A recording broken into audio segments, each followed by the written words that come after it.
Hello everyone, বেশ অনেক দিন পর আমি আবার একটা ট্যুর ব্লগ নিয়ে এলাম।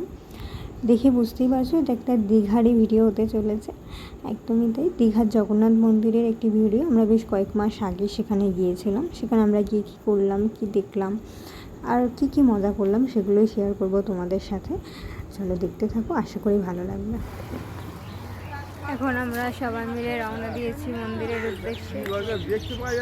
আপনারা এদিকে কোনো নিউ দীঘার হোটেলে থাকেন, এদিক দিয়ে এসে এখানে 10 টাকা করে টোটো আছে, এখান থেকে টোটো করে আপনারা যেতে পারেন। আপনারা চাইলে টোটো করেও যেতে পারেন কিংবা হেঁটেও যেতে পারেন।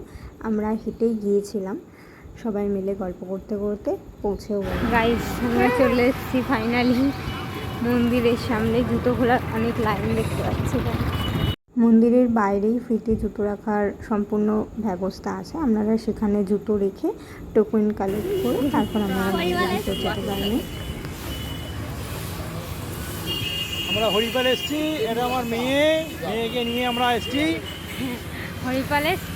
হরিপাল। এরকমই হাসি মজা ঠাট্টার মধ্য দিয়ে আমরা অবশেষে লাইনটা শেষ করে মন্দিরের ভিতর ঢুকেছি। সেদিন খুবই ভিড় ছিল, কিন্তু মন্দিরের ভিতরের জায়গাটা যেহেতু অনেকটা বড়, অতটাও ভিড় আর মনে হয়নি ভিতরে গিয়ে।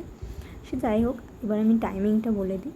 সকাল 9টা থেকে দুপুর 12:30 এবং বিকেল 4টে থেকে রাত 9:30 পর্যন্ত আপনি মন্দির দর্শন করতে পারবেন।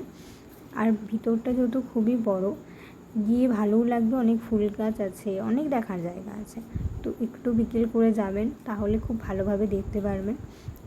আর মন্দিরের ভিতরে যেহেতু ফটো তোলা যায়নি, ভিডিও তোলা যায়নি, আমি খুব একটা ভিডিও করতে পারিনি, তাও যেটুকু করেছি আপনাদের দেখাচ্ছি।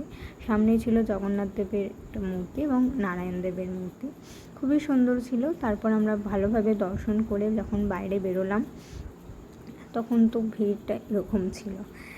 আর সেখানে জগন্নাথ দেবের প্রসাদও বিতরণ হয়, সেখানে আমরা লাইন দিয়ে প্রসাদও নিতে পারেন।